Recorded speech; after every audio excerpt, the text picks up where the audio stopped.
Well, what is going on, everybody? Welcome into the Hump Day Hotline. JSpencetheKing, it's Hump Day. Hump Day, let's get it. What's going on, everybody? Hump Day. Mike, we got to get a mic on the show just one time. So we go, Mike. Just like the commercial. Like, I don't know why. We just need to. Like, it seems like it's pertinent. What mics do we know? I feel like I know mics, but which mic? Who do we know? I don't know. We'll have to figure out some mics. I don't think I know a mic. I don't know a mic in the game, like in the podcasting game. But oh well, ladies and gentlemen, you are tuned into the Hump Day Hotline on the Buffalo Rumblings Vidcast Network and Podcast Network, brought to you by the Market Dominator. Who is the Market Dominator? Well, the Market Dominator is my friend John Spaschek and JSpencetheKing's friend John Spaschek. And I would just say this, I don't even like, you and I are so close. Mike, hey, Mike, you and I are close, but I don't know that I've ever asked you this question. Have you ever bought a house, Spence? I have not. You have not. Gotcha. Well, when the time comes that you do, it can be frustrating. Like, it can be really, really annoying, especially if you're moving to another city and stuff like that, because there's a lot that's involved in it. Like, it's the whole, like, I've made an offer, the offer's been accepted, but my team is now waiting for the other team, like, to do stuff. And like, time passes on, there's no answers, and it gets really, really kind of insane and annoying. Well, John is the kind of guy that chases people, and he doesn't let that kind of stuff happen.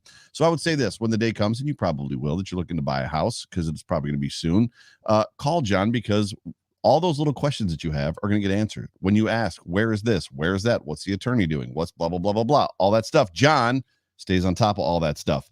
But he is a real estate agent with Keller Williams, which we've talked about a lot. He's also a life transition specialist. So my wife and I, when we transitioned back to Buffalo, New York from Columbus, Ohio, he was very big in helping us do that, just where we wanted to move, talked about taxes, talk about, good things and bad things. We ended up moving back to Hamburg just because of taxes. But you can reach John on his cell phone number, 716-570-3298. The number again, 716-570-3298.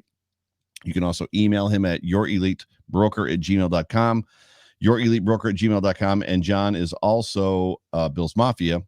You can reach him on Twitter at Your Elite Broker. And oh, by the way, John and I are going to the Bucs game in Tampa. How about that? Which I think, nice. Did I tell you that I said you need to come? I don't think I said that to you yet. So I'm telling you now, you need to find your way to Tampa. Everybody's all these games, man. Like, there's so many games that I'm getting yelled at about not going to. Like, I'm supposed to be at the I'm not going. I'm supposed to be, like, everybody's yelling at me. You got to come to New Orleans. You got to come. Like, I was like, okay, look, I can't make it to every game, dude. But no, Tampa is one of those games that I really feel like I need to try and get. Thanksgiving is a little bit like, you got to come to New Orleans. No, I don't got to come to New Orleans. It's Thanksgiving. Yeah, but it's Thanksgiving. But Tampa is going to be a fun game. So I actually have been to one game in Tampa at the old Sombrero. That's how old I am. When they were the creamsicle team still. But that was a very, very, I think it was in the 8th grade or the 9th grade when I was living in Tampa a million years ago. But it's good to see you, bro. Everybody, jump on that like button, hump that like button, as we like to say here on the show. And I just got done watching the Bills game again. What have you been doing today? You just got off work. I just got home from work. Yeah, I just got home from work and tried to catch up on a little bit of news. I didn't really get to catch up on a lot, but one thing I did catch up on is that my man OBJ needs to be freed. That's all I know. That's all I know. That's good. So where would you like to start? You know what? Let's you know what? I would like to start with and it's probably not a fair way to pose this question. Okay. But do you think Aaron Rodgers is going to get the same amount of criticism that Cole Beasley got? Like, it's probably not fair. But the thing is, I feel like quarterbacks typically in the league get like this glossy, real buttery type of treatment. Like, everybody just, and it's Aaron Rodgers. He's like one of the greatest of all time. He's going to go down as probably top 3, top 5 of all time. Sure. And, so he's given the illusion, or the way he talked over the offseason is kind of like he was vaccinated. Comes to find out he wasn't. And now he tested positive for COVID. He's not going to be able to play against Kansas City this weekend. And, like, some people are kind of making a deal out of it. But when I tell you Cole Beasley got dragged across the National Football League, in, like, everywhere. Like, every show you turned on, they were talking about how dumb Cole Beasley was. They were talking about how he was so selfish and how he was so this and so that.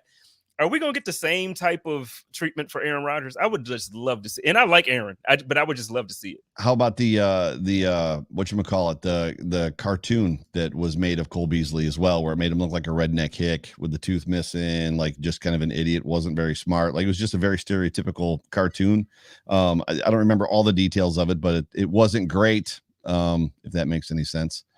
But I don't know, dude. I don't know if we're going to get the same type of treatment for Aaron Rodgers or not. I know that he is getting, I don't want to say, oh, man, outside of Green Bay, there seems to be a lot of people not being super duper nice to him, right? But the question is, to your point, is it going to be like even his people? I don't think so. I can't believe for 1 second that they're going to run him the way that Cole Beasley got run. And you got to wonder as well. I mean, would Josh Allen get run that way, right? Now I think, okay, so this is a topic that we didn't even write down. Correct. I think you're right. I think now Josh has crossed over into that elite conversation of quarterbacks where it's kind of just like, you know how it was so annoying for us, like everything that Patrick Mahomes did, it was like nothing was wrong, even if it was wrong. It was just like, yeah, but he's Patrick Mahomes. He's like, that's just a mistake. Sure. I think Josh has finally crossed that line. Like, we as Bills fans, we really cannot claim disrespect anymore. Like we can't. We cannot.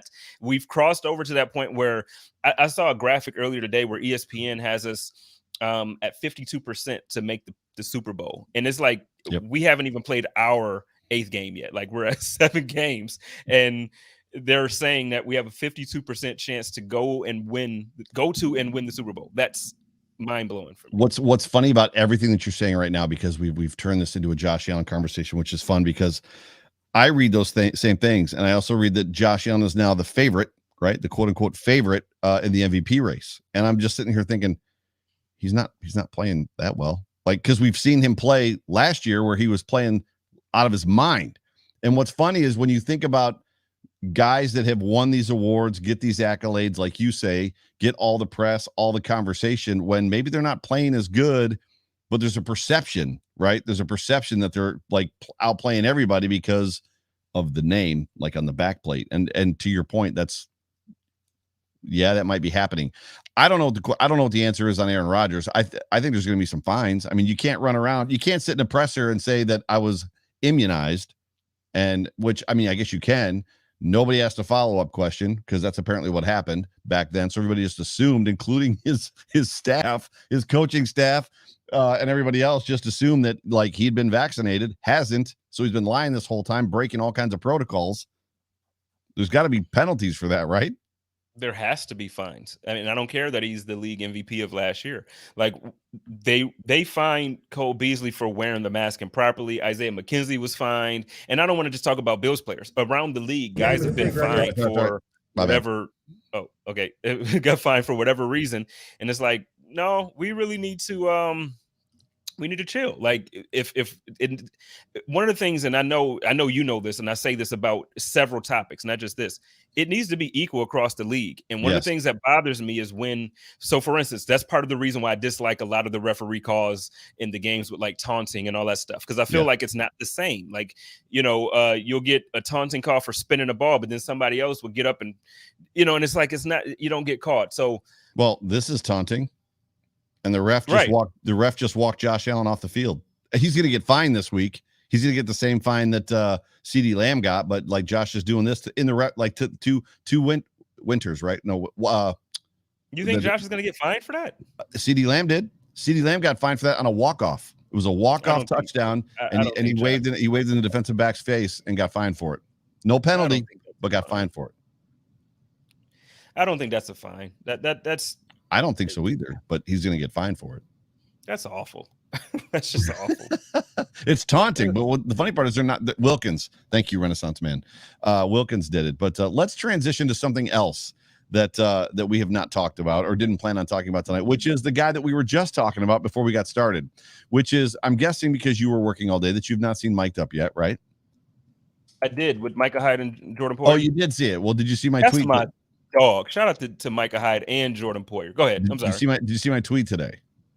I just pulled it up because you told me about it. Oh, so, yeah, gotcha. Well, I'm about to play it. So while you were monologuing there a couple minutes ago, I did the work behind the scenes. So Jordan Poyer, as you know, called the shot. He basically called it and said, I'm going to pick this ball off, and in this game, you watch. And this is from the Mic'd Up event today. Game with the pig right here. I'm going to end the game with the pig right here for y'all. Got you. I got you. Tagovailoa has a pocket. Guns it downfield. Intercepted. Picked up by Poyer at the 30-yard line. Hey, I'm here. I'm here. I'm here. Part coming up is my favorite. That money. Got that money. I'm really like that. Where's the camera? Really like that. Where the camera at? Where the camera at? I'm like that. I'm him. Stop sleeping on me. Stop sleeping on me. 2-1 like that. Remember that. Yeah, that's the part I like. I'm really like that. Like that. Walk your walk, brother. Yeah, I tagged him earlier, and I was like, "Talk that talk, 21." And like the thing is, I know around the league now we're gonna get at some of those things like, "Oh, see now these guys are getting cocky. They don't know how to. No. Jordan Poyer, and I've been on this. So I've been on a Tremaine campaign this year, but I've also kind of sort of been on a Jordan Poyer campaign. Listen, Jordan Poyer is legit, man. Yeah. He's the season that he's having is like a historical season for the safety position on any team. Yeah, he's balling this year. So, and I know yesterday a couple people tried to say, well, Micah Hyde is playing very well. Yeah. They're playing great as a tandem, but when you're talking about individually, Jordan Poyer is that dude this year, man. There's only one person in the league right now, and that's Kevin Byard from the Tennessee Titans, who I would say might be. And I know PFF is weird. I agree with PFF for once, but I mean, he's playing lights out. He's having a hell of a season. Right. Sorry, I'm watching the comments, and Pam is using curse words in the comments. So she's trying to comment on something else that she commented on, but it got auto-corrected. Oh, somebody approved it. Was that you that approved it, or somebody No, else? I didn't even see it. She dropped F and auto-correct, which is, sorry, I'm just laughing at the whole thing. But what's up, Don? No, it's like, it's a mystery how he has not made the Pro Bowl yet, right? So it's ranked right up there with Russell Wilson not receiving an MVP vote ever in his career. And I'm not talking about like he deserves one now. I'm just saying in the past that he has not received one. There's a problem there. I don't know what the problem is, but he is showing out this year so much so. But what's interesting even about what you said about him and Micah is, I don't remember who I was talking to. I don't think you were in the chat with me, but like people were talking about how good Tremaine is playing and how good Milano's playing and how good Ed Oliver's playing. And it's like, you can't stop. Like it's like, oh yeah. And so's Micah, and so's Trey, and so's Jordan. And so like, they're all just playing super duper well right now, which is super exciting. I hope he doesn't get, go ahead. No, well, I was going to ask you because I had EJ and T. Estelle on the code of conduct this week, and one of the things that we talked about afterwards, we kind of stuck around the chat after, and we were just talking, and I'm like, the thing is, when you're talking about Levi Wallace, right, and there are some people that look at him and they're like, yo, he gets abused at times, or he does this, or he does that, but we have the number one defense in the league. Yeah. So when I say this, I'm not saying it to say like it's okay that he gives up yards or it's okay that he gives up a first down. But the thing is, it's like when you have the number one defense in the league, like you have to give up some yards at some point. Like you can't like literally hold every team to 0 completions, 0. Like, so you're going to get yards. Yeah. I think that he's playing like compared to last year when I really felt like he wasn't playing well. I think Levi is playing lights out. Like for Levi's playing well. I think the difference in what you're saying is it's the same conversation with the offense. And we comment all the time, what would this offense be if they had a legit number one running back? Now I know that there's blocking issues up front, and I know that the line is getting blamed for a lot of it. And if any of you still believe that, go back and watch John Fina, read Joe Biscaglia's article from The Athletic today. It's not all the offensive line. There's other problems all over the place that are causing them to have trouble running the ball, to include scheme and when they're calling run plays. But if the Bills had a legit number one running back on the offense, they would be unstoppable. And the same thing is kind of true. Like imagine this defense if Jalen Ramsey was on the other side of Tre'Davious White, or, just pick some name one, Xavier Howard or Byron Jones. Pick a guy not named. if they had another guy on the opposite side of Trey, there was a true lockdown corner, which would be the ultimate in luxuries and hashtag wildest dreams land. Even the defensive line would be better on this football team, because what's happening now, you saw it this weekend, even with Tua's dropping back. The only guy that's open is the dude that Levi's covering, right? So he gets the ball to him. Now, the thing about Levi is, and I got asked post game, which you do too, I'm sure, all the time. You know, what do you think of Levi? And I was like, I think Levi's doing exactly what they're asking him to do. Right? I mean, I don't think they're asking him to be a shutdown corner. They're asking him to keep the play in front of him and make sure he makes the tackle. And that's exactly what they're asking him to do. And that's exactly what he's giving them. So I'm not even sure that they're upset, right, with the way he's playing. But no, they're actually very happy with the way he's playing. Yeah, but he is, to your point, playing better than he played last year. So he's grown and he's progressed, which is good. But I couldn't imagine what that defense would look like with another shutdown corner on it, like opposite. Because Taron Johnson is the invisible man right now. Taron Johnson inked an $8 million a year contract extension, and like his dude doesn't catch the football. Whoever he's covering doesn't catch the football. Like it's kind of insane. What do you think? You're deep in thought about something.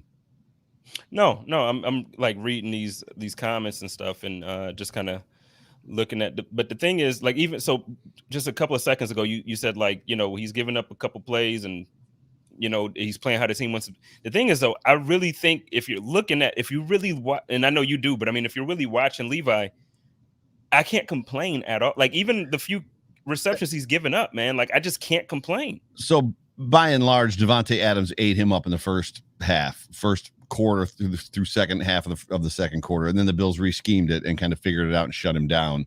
But I mean, he was having some trouble against Davante Adams in that football game early. So Devontae Parker. Sorry. Oh, I'm like, wait, yeah. We played Green Bay. I'm not even being funny. Yeah. That's how tired I am right now. I'm like, when did we play? Devontae Parker. My bad. It's But the thing is, and let's be realistic about that. How many guys won't Parker eat up?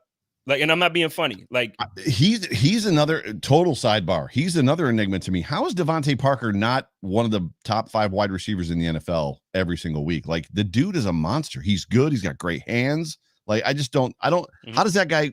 He's much like the jersey you're wearing. He just vanishes. He'll vanishes for stretches of games, and I don't know how it happens. It's weird. Devontae Parker, not Davante Adams. Sorry about that. But yeah, to your point, that's valid. I agree. But yes, and also let's not be throwing shade at my guy OBJ right now, right? He don't vanish. It's his quarterback.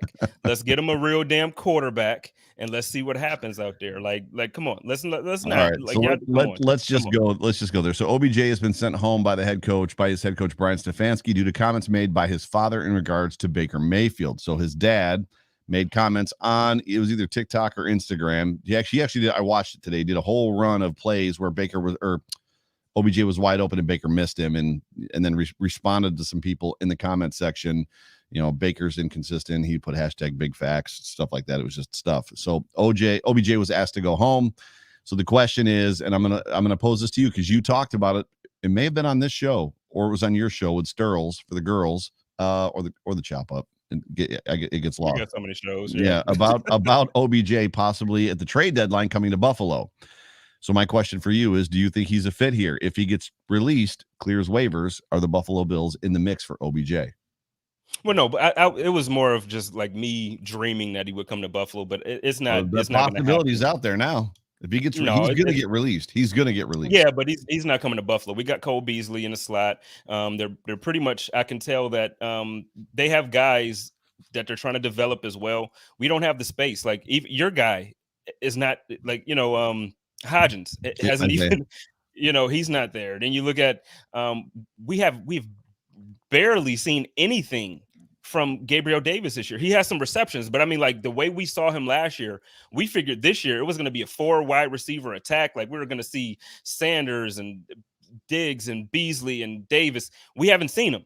Yeah. So, it's just, the thing is, I'm an OBJ fan. So when I made the comments about bring him to Buffalo, it was just for some fun. But in reality, I will tell you though, you give Josh Allen somebody like OBJ in the slot, I'm just saying, and I know there's a lot of hate for him based on I really don't understand why so many people dislike OBJ, because the thing is, you and I've talked about it before. Keep going, but yeah, we talked. It's like you talk to his teammates now. Baker might have something to say now because of what OBJ's father posted, but you talk to his teammates. He's not a cancer. He's not a cancer in the locker room. He doesn't cause any type of drama when he's on the field. If he gets targets, he gives production. Like OBJ, go look for his career. You're going to see hate. People say he's fragile. I would be fragile too if I have to make catches like this because my quarterback is so damn inaccurate that I can't just catch it like this. Stephon Diggs has the luxury, and I'm now, look at me. I'm saying Josh Allen is a luxury. Stephon Diggs has the luxury of being able to catch the ball in stride. Yeah. Odell Beckham Jr., Jarvis Landry, we call him Jarvis Landry, soft and all this stuff. He's injured. Why? Because he has to make all these ridiculous catches because Baker's a freaking bum. Get free my dude OBJ, man. Send him to Baltimore to let my man Lamar start winning, man. I mean, he's winning without him, but give him a wide receiver. Send this dude OBJ out to the Chargers, man. Send him somewhere where he can thrive. What if you went to the Ravens? I'm a little disappointed that you didn't wear your Baker Mayfield jersey tonight. Like you should have worn that. You know what? It was actually so hot. You know what I mean? Like the jersey's hot. It's not like this one. This one's breathable. My Baker jersey's a little hot right now. So, but it's okay. It's okay. So Richard Forbes says, and Richard, I'm not picking you out, singling you out. It's the comment section's lighting up about nobody wanting OBJ, but it says there's no way they bring him in. The only thing I would say about this comment, and it has nothing to do with Richard or Richard saying it or whatever, no way. So let's start with the no way, and we'll finish the whole thing. We thought the Buffalo Bills were all in on a running back, cornerback, guard, right, in the draft. They went edge. Trade season comes around, and the Bills are like the Bills Mafia is like, we got to go get a guard. We got to get a guard or a corner. You saw the wish list. Everybody had a wish list of what they wanted. We find out that the Bills are calling about Von Miller, right? And then like Chris Trapasso, and I've got it's one of the topics that I've got. Chris Trapasso is like talking about, first thing he tweets out is that the Bill, like Bean is definitely making a trade today. He said that yesterday, first thing in the morning.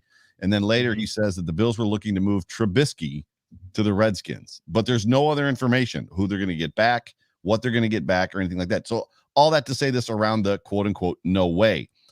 I don't think we have any idea what Bean is thinking and what Bean is scheming or what he's planning on doing. So it's not outside the realm of possibility that OBJ, if he's released, that Brandon Bean's not calling his agent. I mean, it's just not outside the realm of possibility. Like when you're stacked at wide receiver, guess what? You can move a guy. Well, you know where I really, and this is going to upset some people, but the place I really see him going is Kansas City. So I know better this year. That they're washed this year. I'm ready to say it. Although Aaron Rodgers, Aaron Rodgers, well, their schedule's monstrous. I mean, Aaron not monstrous, go ahead. I'm sorry. I was say Aaron Rodgers is not playing this weekend, which is going to help them. But they looked horrible against the Giants. They did, but Chris Jones is back. He looked good. The thing is, that defense is going to start to gel that their leader's back. Patrick Mahomes, I just can't believe that he's going to play so horribly all year. I can't. Yeah. And then the thing about it is, look, they got a young guy there, and they got McCole Hardman, but I even hate to say this, they miss Sammy Watkins. Watkins played a huge role last year, and people don't really quite understand the role that he played there. I can actually 100% see him going there and making the case for him. Chris Jenke just said he should go to the Raiders. He's right. They have an opening now with what happened with Henry Ruggs. Yeah, let's not bring that up. Let's just move on from that one. Well, yeah, I mean, I talked about it on Code of Conduct last night, but yeah, no, I could see OBJ out there, and I think that quarterback out there is actually playing well. You know what I mean? I think he's having a very good season. But no, I would absolutely love to see Odell back. But he's on my wall. He's up here with Josh and Magic. You know what I'm saying? Like I really love OBJ.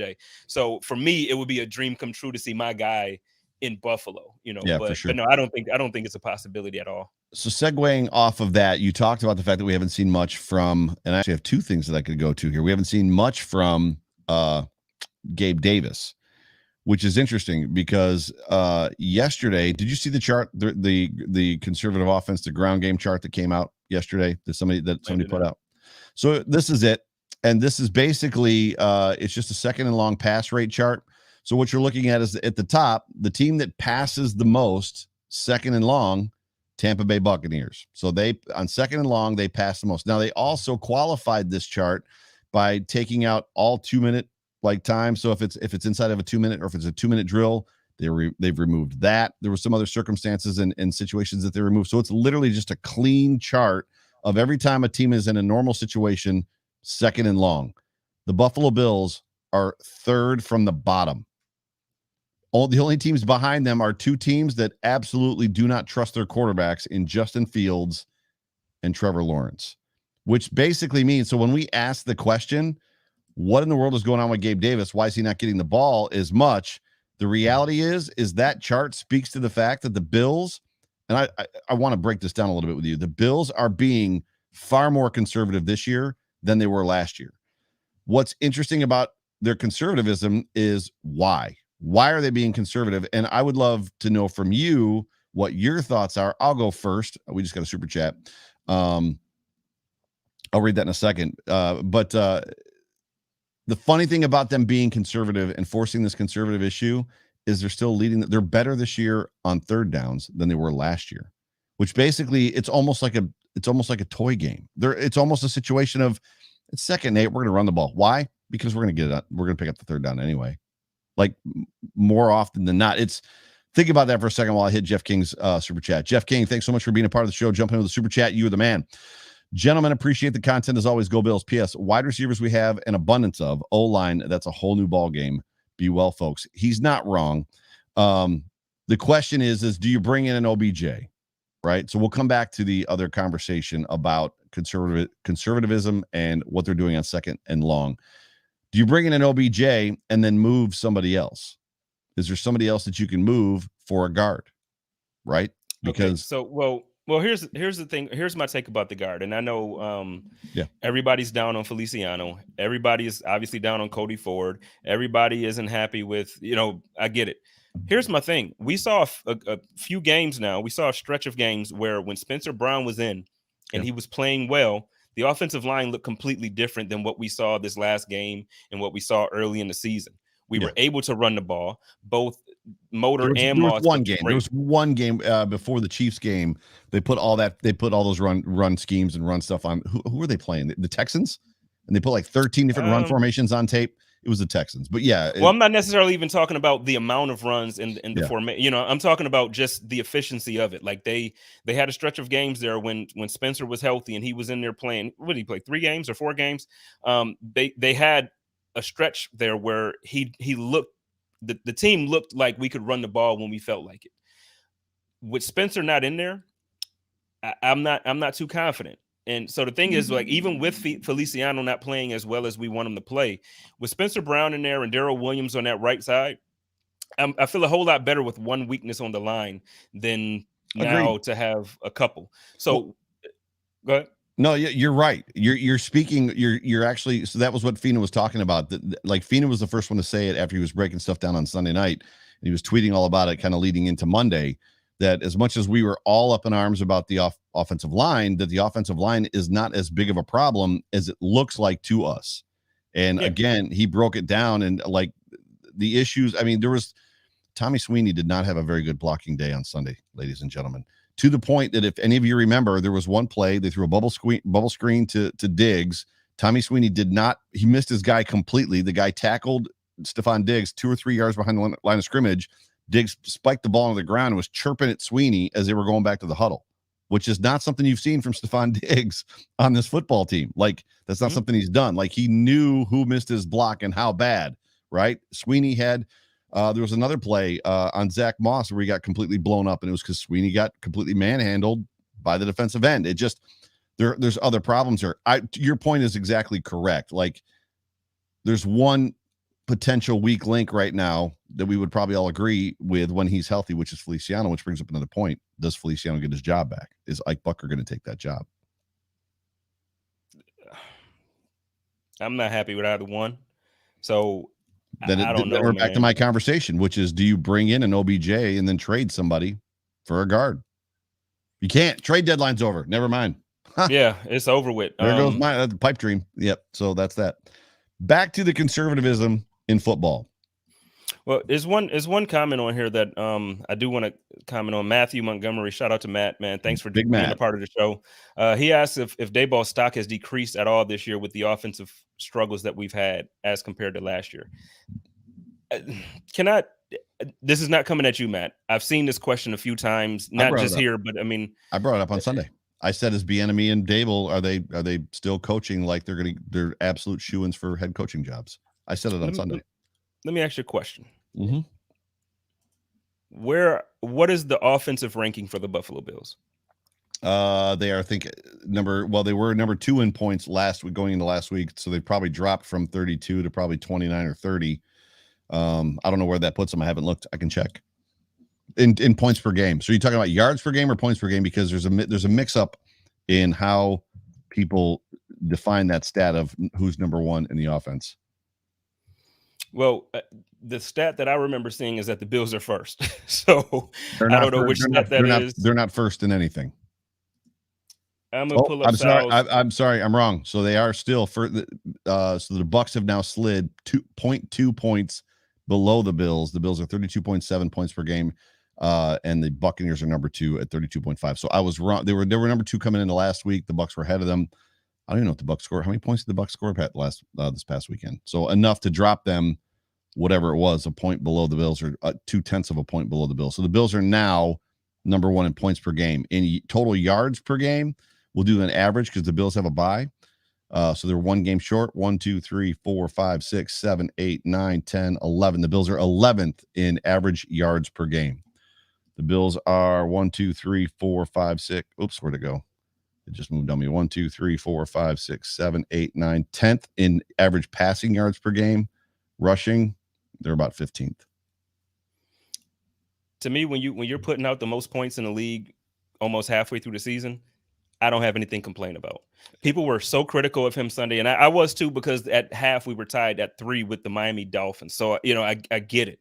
Yeah. But the thing is, we're putting out the most points in the league right now. Yeah, but there's why? We got to relax. We all hang out with Bruce Nolan, and we all talk to Bruce Nolan all the time. And it's, how you win is, definitive of future wins, right? So they've got a stellar defense. They're getting the ball back in great field positions. And as much as they've struggled in the red zone, we have an offense that doesn't really have too much difficulty scoring at times.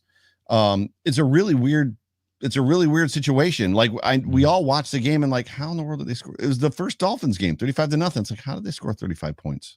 Like, they didn't play that well. And it's happened a lot this season where you're just like, I should be happier about this win than I am. For certain, like, they scored a bunch of points, but I just don't feel like it.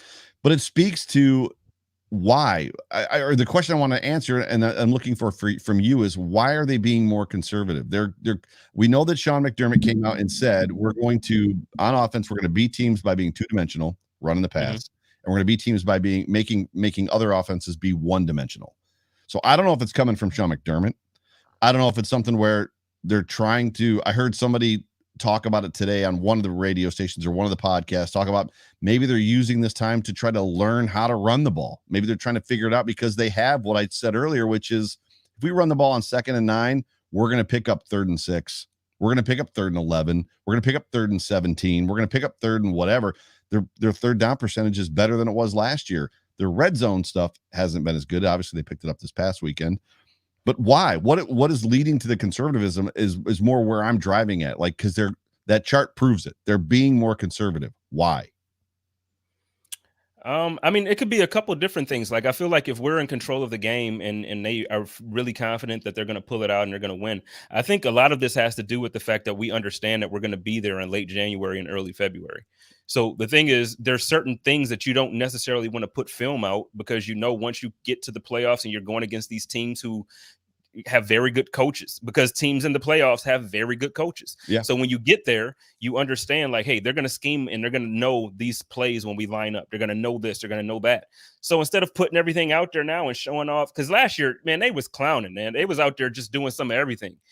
I think shout out to Brian. He's basically saying the same thing in a completely different way than I'm saying it, but he's saying the same thing. I think that that's what's happening. I think it's like, okay, we're going to win this game. Let's go ahead and run it here, or let's do this. And then just let Josh go ahead and figure this out.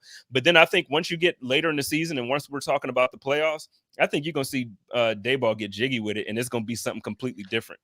What's funny is on a rewatch of that game, clearly, I was a curmudgeon in my show. I don't know who listened to it. I don't expect anybody necessarily to listen to it. And I went into the show and I said, look, I was like, Josh Allen runs off the field, flexing. He, ties the record for most rushing touchdowns with Cam Newton in his first 50 games. We're all freaking out, 26-11, crushed. And we squished the fish again. It's Miami week. We won, yada, yada, yada. However, I wanted to bring everybody back to, before I brought everybody up, I want to bring everybody back to, as you said a second ago, 3-3 at halftime. That game was not fun to watch because all the way through, even through the second half, when they scored 11 and they're only down 6, we're all sitting there going, uh-oh. Dude, I think the most nervous I was in that football game was trotting Tyler Bass out for that 39-yard field goal to basically put it up by 2 possessions. That's where I was like, if he misses this, like I'm not saying that Allen can't march right back down the field if they score on us, but you weren't nervous. Go ahead. Yeah, I was just frustrated. I wasn't nervous. I felt like, it was clear that we were the better team, and it was clear that we were missing out on opportunities, and it was clear that, it was just clear that we were the better team. Right. And that's why I was so upset, because it's like, why are we even letting Miami think that they're good enough to hang with us? Well, what's funny is on a rewatch, when you rewatch the game, those nerves are gone, right? That frustration is gone. All of those emotions are gone. And it's like, there's moments in that game where the Bills just like turn it on. Yep. And Josh Allen starts slinging it all over the football field and completing balls down the field. And it's like, why are we just not doing this all the time? And so when I rewatch the game, I'm like, this looks like last year. Why? But what's funny is when you get tied up in those emotions and it's a close game, you start worrying about silly drops, or you start worrying about all the stupid penalties that like the referees are calling, sometimes good, sometimes bad. It's just, I just don't understand where the conservatism, why, and it's all speculation, whether it's what you said, they're rope-a-doping people and messing around, whether it's, Matt Montgomery said that Daboll's bullshitting with people, that he's just, having fun with them, whether it's they're trying to learn how to run the ball, whether it's McDermott saying, I want to be balanced on offense. So, Daboll's doing what the boss says. We're going to run a certain percentage of run plays. Whether I also heard, it might've been Phoenix, somebody said it, Allen walks up at 2nd and 8. He's got an empty box. He's not going to check to a pass play, even though he knows he can make the pass. A Pat Mahomes statement, right? Even if they shut down the run, I could have passed all over him all night long. That's Josh Allen's moxie as well. So even if when he walks up at 2nd and 9, they've got a run play called. He's like, we're going to run the ball. I mean, I don't. Go ahead. I got a question. No, I'm just thinking, but I got a question for you. So the red zone efficiency, we haven't been as good in the red zone. No. Now, one of my and obviously, everybody in here knows that I've been critical of Isaiah McKenzie on special teams. Do you think that the reason why we're not as good in the red zone is because we're not utilizing Isaiah McKenzie on offense? Because I think that he's absolutely and I know it comes across sometimes that there's a little bit of hate from me when it comes to Isaiah. There's no hate. I think that the guy belongs on the team, but I think he belongs on the team on the offense. With Isaiah McKenzie in the red zone, teams are scared because you already have to worry about Josh. You already have to worry about Diggs. You already have to worry about Beasley. You already have to worry about Sanders. Yep. McKenzie in the red zone last year was absolutely insane. Like insane. It seemed like towards the end of the year, teams were starting to catch up to the jet sweep a little bit, but they haven't run one yet this week, to my knowledge. They may have, and I missed it. But Peyton, I'll get to your super chat here in a second. This is what I would say about their red zone efficiency. It comes back to the plays that they're calling on offense when they're in the red zone, primarily the run plays. What do we know about the offense last year, 19 and 18? Josh Allen is a weapon, especially inside the 10. Josh Allen is a freaking weapon inside the 10. And I don't mean with his arm. I'm talking about running the ball. He hasn't been doing that. Yeah. They've taken the ball out of his hand. And I'm glad about it. If we had better red zone efficiency, I'd be glad about it too. But at some point in time, you can't. I'm gonna throw this up now because it was about to run out with the time. Gotcha. Oh, I didn't know there was a timer on him. Gotcha. Yeah, there's a timer. It's because Highmark is sponsoring the stadium and needs to sell some health care. Keep that blood pressure up.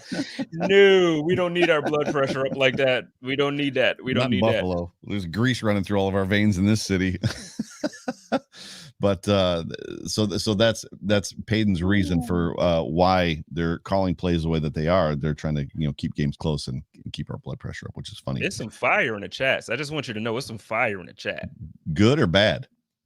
I mean, like Brian, he's saying Jay Spence was right. I'm just saying, I ain't saying, but I'm saying, you know what I mean? McKenzie's another one, dropping balls on his forehead. I want to see Stevenson returning kicks. Spence was right. Are we ready to see Stevenson get in there and is he back yet? When is he? I'm sure he's ready to be, I'm sure he's ready whenever. I don't think that whatever that foot injury was that he has, he played in the last preseason game. I don't think it's bad enough to have kept him out 9 weeks. So they're probably just hanging him on IR to keep him stashed.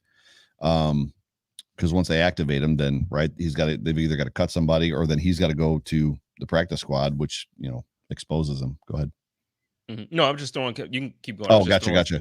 I want to see him, especially on kickoff returns. I want to see him for sure. I'd also love to see him running routes. I mean, the kid can play football. I want to see him. That's where I love him. That's where I love him. He's so dynamic in the offense because he can do so much. You run him back there, you line him up in the backfield, you can kind of hand it off to him, do the little, it's a pass technically, but you do the little pitch handoff thing that they do. And he's so quick that even if the team knows what he's doing, he still just runs past everybody. He's very good in routes now. Like, dude, so I don't know. I would really love to see Isaiah McKenzie get involved in the offense more so than special teams because he's really that dynamic. And I know, we got a lot of guys. We got a lot of guys on this offense that we love. Yeah. Get Isaiah, get Lil Dirty involved on that offense. We're having a fantastic show so far. One more topic before we get to the Jags. We're already running late. So the conversation between us has been great, at least in my opinion. I've enjoyed the conversation. I'm not saying it's fun to listen to. For me, I'm just enjoying chatting football with my guy. But Spencer Brown, John Feliciano, and Cole Beasley all lead the injury report coming into this weekend against the Jaguars. Knox, and you told me this, I didn't know it, is day-to-day. That was a surprise to me. I don't know where you heard or read that report. I thought it was going to be 2 more weeks at least. But Spencer Brown and Feliciano being out warrants a conversation quickly just about before we move on to the Jags, which there's not much to talk about with that game, but warrants a conversation about what that offensive line is potentially going to look like this weekend. Well, first, I just want to, I think it was, who was it? Because it was actually reported that Sean McDermott said it somewhere that he's now considered day-to-day. So I'll find it at some point. But what was the other part of the question? I'm sorry. About Knox, just the offensive line. So the offensive line coming into this jet, if Spencer Brown can't go, which it doesn't look like so Spencer Brown, the conversation in the pressers today was it wasn't looking good. And then it was pretty much they asked McDermott if IR is a possibility, short-term IR is a possibility for Feliciano, and McDermott said, yeah, everything's on the table. So Feliciano might not be back for a couple weeks.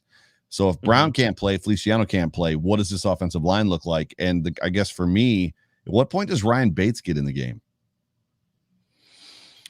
And what does it mean for Cody Ford if Ryan Bates goes in before him? Now you're 4th. Yeah. Yeah.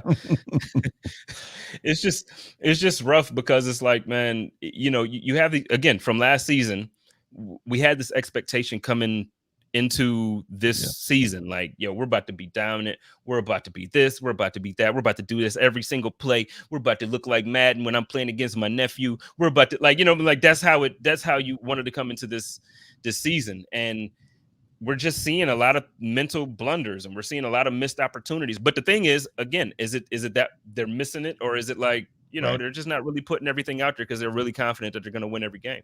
Yeah, bunch of super chats to get to. Brian Bowers, thanks for the super chat. Thanks for being a part of the show, dude. Love you. I honestly feel like we've lost our identity on offense. Forcing the run isn't what we need to do, unless that's become the identity. Unless the identity has become this kind of balanced ground and pound thing. Let Josh cook, watch the receivers eat, then mix in the run. I was saying it last year, I think before anybody, abandon the run, if I'm not mistaken, and it made a lot of people mad. I was the first one who was like, just let it go, like just walk away from it, because what do you need it for if you've got the second coming to the greatest show on turf? Matthew Montgomery with the super chat. Thank you, brother, for being a part of the show. You think we run on second and third and long so much because Dable knows our O-line is trash and he wants to protect J.A. from getting killed on passing downs? I don't think that's it. What do you think? I don't think that that's it either. Not necessarily about getting them killed, but I think they want to have less physical contact on Josh, like when it's not needed. You know, those hits add up for the year. They do add up. The problem is Josh Allen, I think, I could be wrong. I'm pretty sure I read, whatever, that he is like by far the best quarterback under pressure in the NFL. Like when he gets pressure in his face, like that was the thing about the Dolphins game. He kind of stayed in the pocket. He didn't really get outside much. Yeah. I mean, I'm not saying that the Dolphins just allowed him to be in the pocket. Like where he gets ridiculously dangerous is on the run.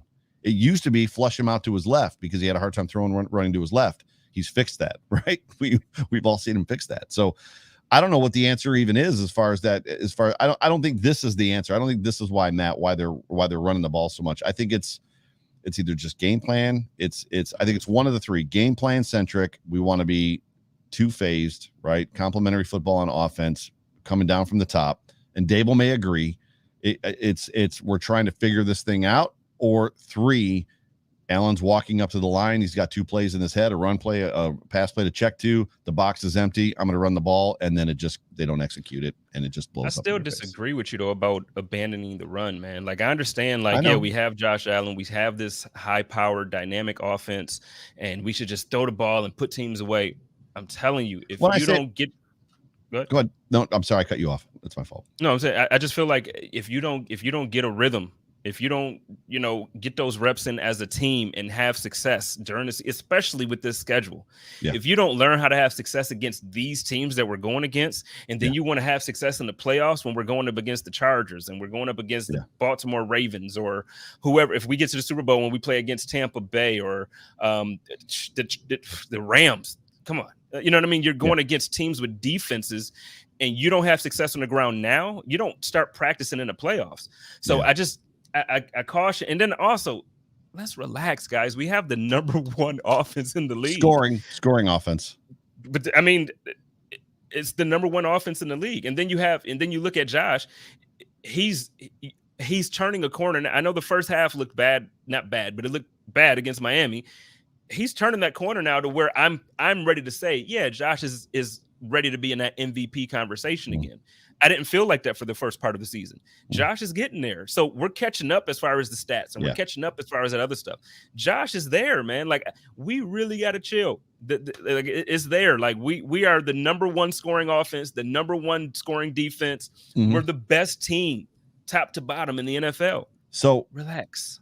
I probably am being a little disingenuous when I say abandon the run. And I think you know that about me, but I'll restate it again. When I say abandon the run, I don't mean like don't run at all.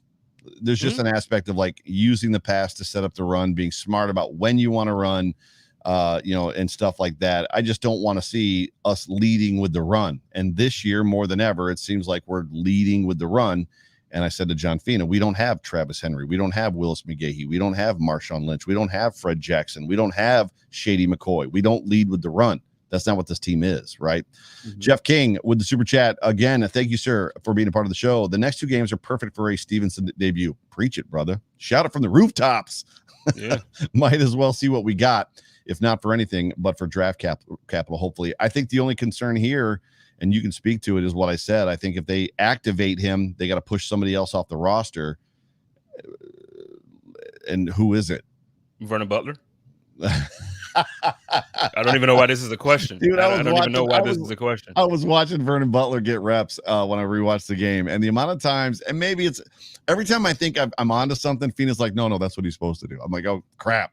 But the amount of times that, like, at the snap of the ball, the defensive line pushes, and like even Harrison Phillips is like a yard or two in front of him, driving his guy back, and Vernon Butler is just kind of like it's just not bad, good. Man. It's just not good. It's just not good. I like this idea. I would love to see Marquez Stevenson for sure. Playing some football. There was one. And just so you know, I'm sorry because I still see the Knox day to day at the bottom. Chris Brown reported on the 1st, so a couple days ago, when McDermott caught Knox day to day with his hand surgically being repaired. So he's day to day. He's not going to play this Sunday. I believe he's already kind of ruled out from that. He didn't practice this week. He's not practicing today. But I'm saying he's there's a realistic expectation that he may be there against the Jets. Very good. Would love to see it. I'd love to. This offense right now looks different without him in it. That's for sure. John DeFazio with the super chat. I wonder how much Josh has the ability to audible out of run plays when they stack the line. Also, McKenzie is very underutilized on offense. So I would say that Josh has 100% control, right? 100% control. If he gets to the line and doesn't like what he sees, he can check to whatever. I think one thing we don't know is if he's got more than one play to check to, which is also possible. He could get to the line and have a script of plays, like 2 or 3 plays that he can actually move to. So I don't think that's a problem at all. They trust him. This is his offense at this point. Also, McKenzie's very underutilized, to Spence's point. Yes, I would agree with that as well. John DeFazio's got another one right behind it. Oh, you just clicked on it. Go ahead. We need to look deeper in the offensive stats. We need to improve on first down yards and third down conversions. Some of it is Josh not taking what's there. Again, I appreciate the super chats. I appreciate the super chat so much. So I'm not being disrespectful here. We have the highest scoring offense in the league. Yeah. Like I don't understand how much, it's like we're and I typically do this too, like especially with special teams, but we're nitpicking the best offense in the league. What do you want from these guys? How far we've come. You know what I mean? Like have we been what is going on here? Do you not remember EJ Manuel? Do you not remember and I love Tyrod, but even the Tyrod-led offenses where he wouldn't throw the ball down the field. Do you remember how frustrated we were because we wouldn't move the ball? Do you remember losing in the playoffs against the Jaguars? Come on, man. Like we're the highest scoring offense in the league, and we're complaining because Josh Allen isn't taking the check down. No, Josh Allen is Josh Allen because on 3rd and 14, he's throwing for 17 yards. On 1st and 10, he's throwing for 12 yards. Like that's who Josh has been. Yeah. I don't want Josh to change. I don't want us to go deeper into the stats to nitpick and break down what our offense is doing. We are legit. We are legitimately the Super Bowl favorites. We are the best team in the AFC. We're the best team in the AFC East. We're the best team on offense, the best team on defense. What the hell do you want from us, man? Like this is not EJ Manuel throwing the ball. This just isn't that. Do you remember 2 years ago, we were starting the season off as we were trending to have the worst historically the worst offense in history. Like we were trending to that. Now we have the best offense in the league. And y'all sitting here nitpicking, saying we need to go deeper into the stats and Josh needs to take what's given to him and he needs to do. No, let Josh Allen be Josh Allen. Let him jump over people. Let him run through people and let him throw to Steph Diggs on the sideline so he can do the little jiggy move that he do and don't go out of bounds and have somebody fall on their face and then he's running to the joint. Like we got to chill, man. Like what do y'all want? What do y'all want, man? What do y'all want? I had to solo you out. I had to solo you out, bro. The only thing I would say is to John's super chat is the Bills are actually better this year right now on 3rd down conversions than they were last year. So we are we're awesome. So the 1st down, 2nd down stuff is different. It just looks different this year. And again, we don't get to be in the room. We don't get to be in the room to have the conversation to know what it is they're trying to do philosophically, what they're trying to set up for later. But go ahead. Spud says I'm sleeping on Bass. Hack sucks, but he holds a beautiful ball. I'm just confused when I ever slept on Bass. I don't know that we talked about him. Did we talk about him? I don't know, but I've never slept on Bass. I think Bass is having an all-pro season. You're still supposed to buy a jersey. Oh no, I guess he has to kick a game-winning field goal. He has to kick a game winner. But I mean, I'll get one. He's having an all-pro season. I think that he absolutely. No, I love Bass. I don't know. I think that's probably coming from my tweet when I said special teams is no longer a strength. I'm talking about special teams in totality. So when we are fielding punts and kickoffs, when we're there's certain things that we're not doing well. We're not punting the ball with consistency like we would like to. The 2 losses that we have, there was a big special play mistake that caused us to lose. You lose the game in more than one way. But against the Steelers, we were still in the game when that block punt happened. The game was over with after that. Against the other, Tennessee, it was the holding call. Yeah. We should have won in the first quarter with those 2 red zone, trips. But the thing is, special teams in that regard is not a strength. But I love Tyler Bass. Please, please, please don't think I'm sleeping on Tyler. Yeah, I love Tyler. It's impressive. He's going to cost some money when his contract comes up. He's not going to come cheap as kickers go. Back to wrap this up before we move on quickly to the Jaguar game. Offensive line, no Feliciano, no Spencer Brown. What are your thoughts? Do you see? I mean, is it obvious? Is it Deion Dawkins, Ike Bucker, right? Mitch Morse, Cody Ford, Darrell Williams, or do you see Ryan Bates get in the game somewhere? No, I think it's just the typical guys that we seem to go with. Yeah, if there's a team, and this is a perfect segue, if there's a team to have that issue against, it's the Jaguars, right? So you hope that this team they're gonna spend a week together this week practicing. They're gonna spend, and that's part of the conversation from last week as well. Is we don't know when they found out that Spencer Brown wasn't going to be able to go. We know that he hurt his back, I think, on Monday, but I think there was hope that he was going to be able to play on Sunday. And as the week went on, it just kind of deteriorated, and then it turned into what we got, which wasn't all bad, but it just wasn't necessarily what we were used to your point about Spencer Brown really making a difference, being an impact player on that offensive line. So hopefully they can get some things figured out and kind of protect those guys. I was really disheartened to see some of the blocking from the running backs from Tommy Sweeney, and just seeing just kind of some of the other issues that were on or that are on this football team when it comes to running the football, because there was the one play. So do you remember the high snap Josh Allen had and he took it to the left? So yeah. It's a great breakdown. If you get a chance to just scrub through the John Fina show, because he starts calling the one guy Orange Gloves, like, because we can't see his name. So he's just like Orange Gloves. He just calls them Orange Gloves like 1,000 times, which is hilarious. But like the dude cuts inside. See Brian Bowers. The dude cuts inside, and there's one guy that's got to be blocked. Gilliam misses him.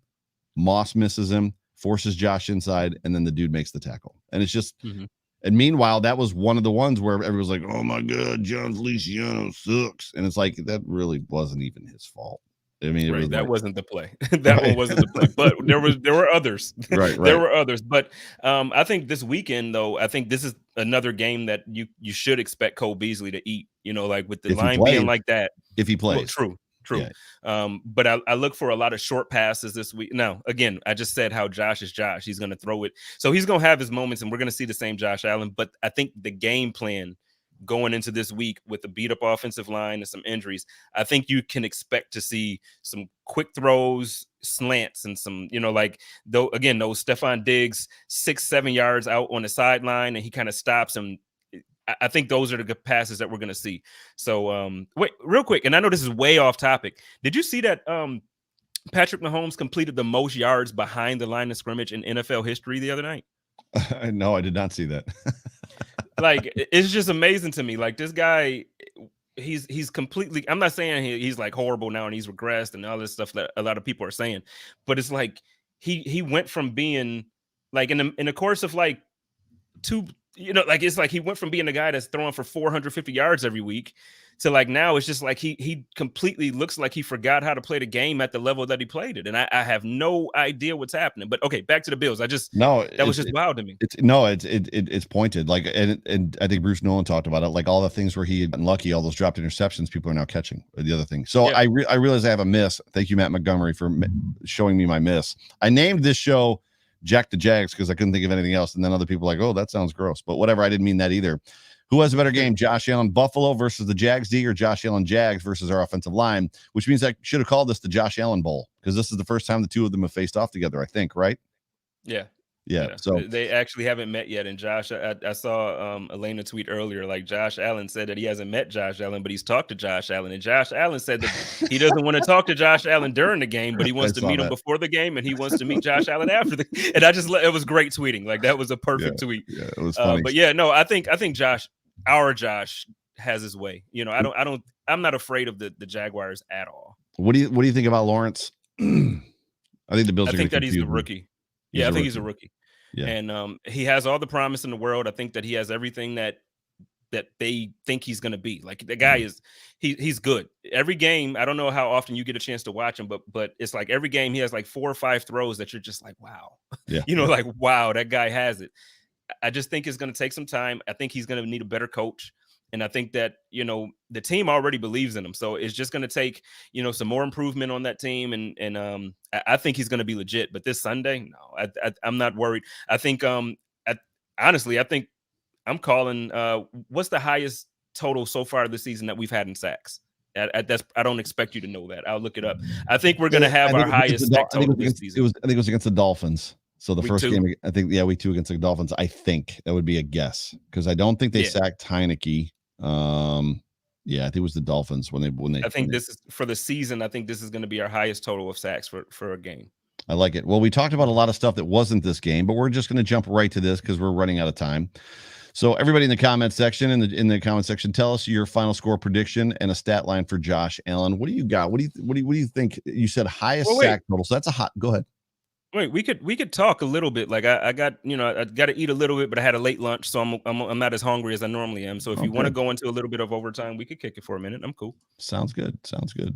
Well, then I'll remove that stat. Well, we can probably break it down. But I was just going to ask you a question. What was it going to be? So you have a hot take. The hot take is you think the Bills are going to sack Lawrence more than they've sacked anybody this year.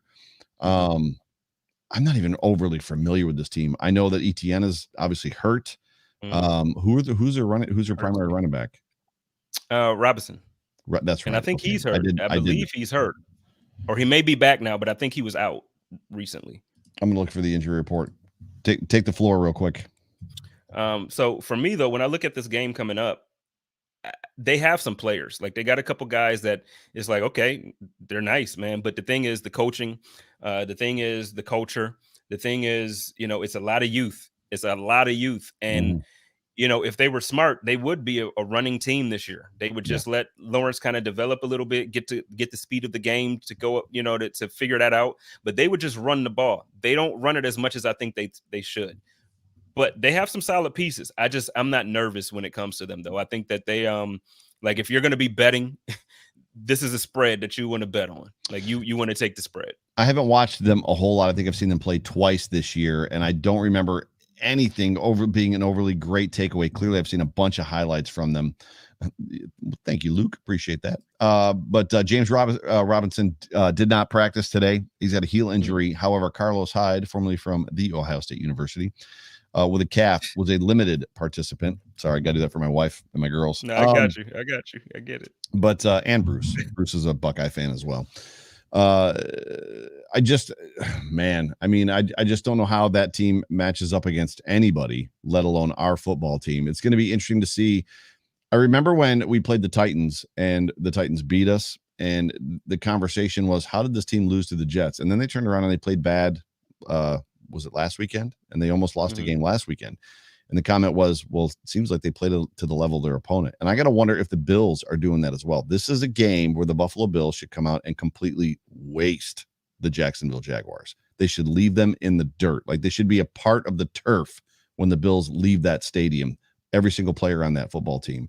If the Bills come out and struggle early, I think questions have to start being raised about them having Dolphins energy, right? So when the Bills came out against the Dolphins in the first game, it was clear who the better football team was on that field, especially defensively, compared to their offense. The Bills were all over them. You don't think this was the bye though? This last game, like, you don't think it was coming out flat from the bye? I just feel like maybe, because all season, even like week 2, we didn't have the best offensive output, and it wasn't the happiest way to win a game, but we still didn't look lethargic. This first half, I felt like we just didn't look like we were, not that we weren't ready. I just don't feel like we were awake. So I don't know if I'm that concerned about like looking a certain way. I think the Bills are legit, and I know everybody thinks they're legit, but I just think it was coming off the bye. I just feel like it was like, they had to wake up. Yeah. Keep talking. I'm going to check some defensive stats real quick. I want to see the Jaguars defensive stats. I will tell you on offense, one for the Jaguars, one matchup that we talked about Levi Wallace earlier. One matchup you want to watch is Marvin Jones III against Levi Wallace. Marvin he's having a season. He looks good. He's somebody that Lawrence depends on. and he's not going to be covered by Trey.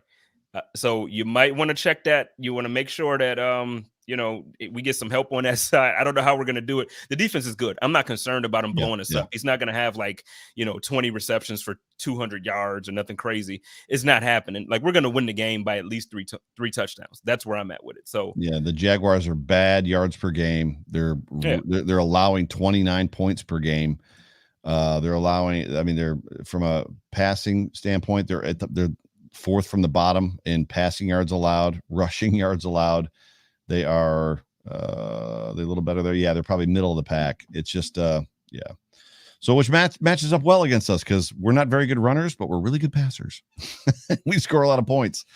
So let's get to a Josh Allen stat prediction. So let's get back to that. So how do you feel like Josh Allen? How many interceptions does Lawrence throw? The better question is who's going to catch him, Poyer or Hyde?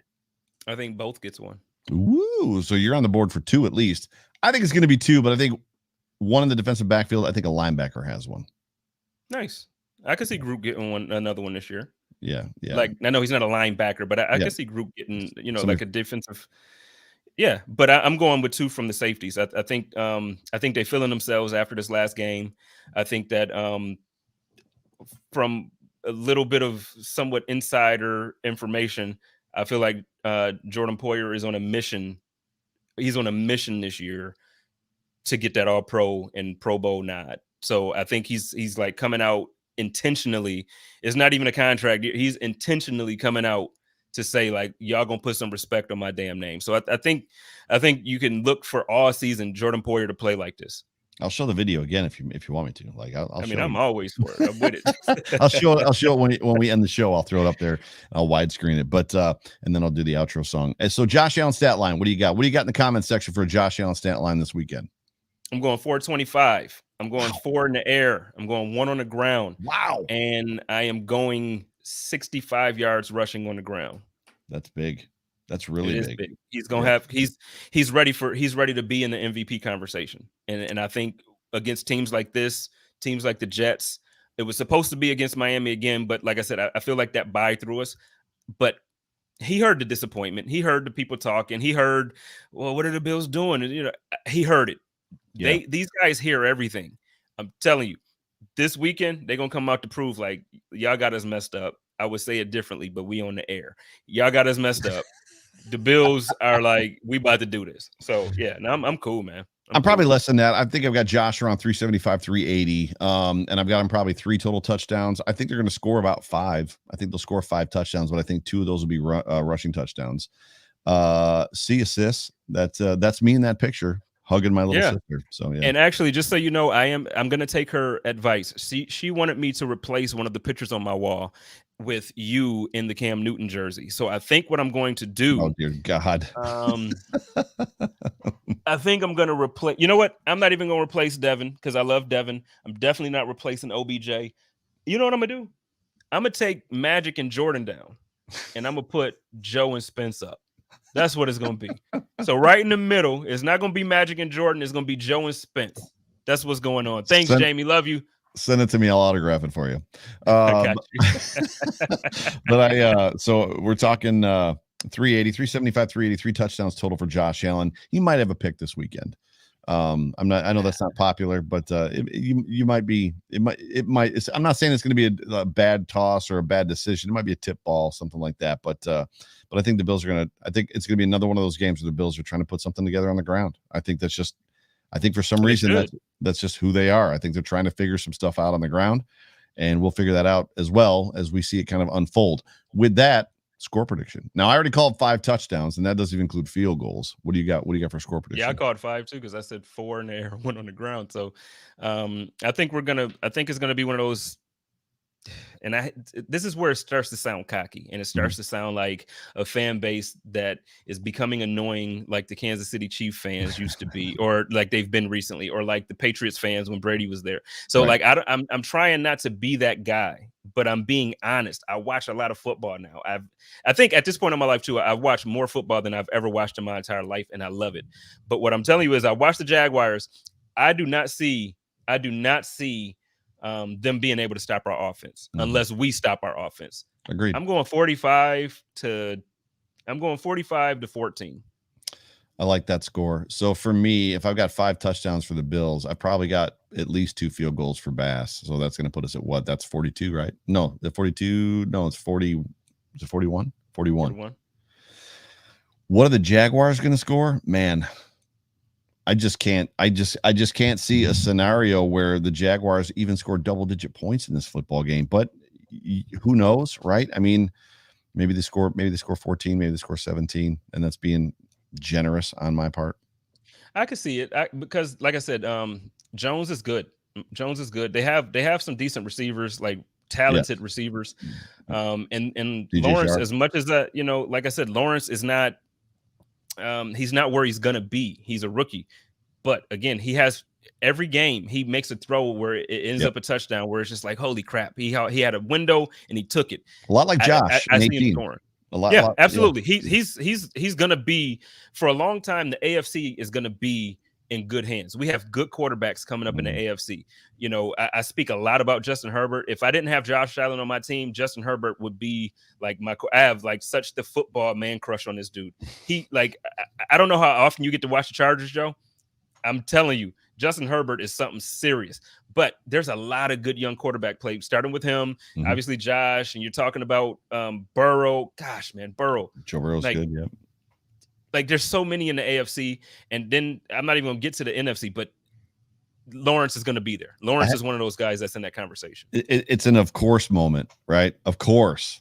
Now that the Bills have a really good quarterback, everybody's got a good quarterback. Everybody got a guy. It's like we were looking for 2 decades, and it's like now, but it's okay. Because we got the guy that's better than all of those, so it's okay. Well, I'm going to close this thing out, and then we'll do a final thought. But ladies and gentlemen, you have been tuned into the Hump Day Hotline on the Buffalo Rumblings vidcast and podcast network, brought to you by the Market Dominator. It's so good to have all of you who have joined us, and but whether live or in podcast form, we appreciate every single one of you. Stay tuned. Go ahead. Yeah. Can I do one thing? I'm sorry. Saturday in Buffalo. Oh yeah. I need everybody who is in the chat, everybody who text everybody, call your friends, post it, whatever. Saturday, I need to see y'all at 6:00.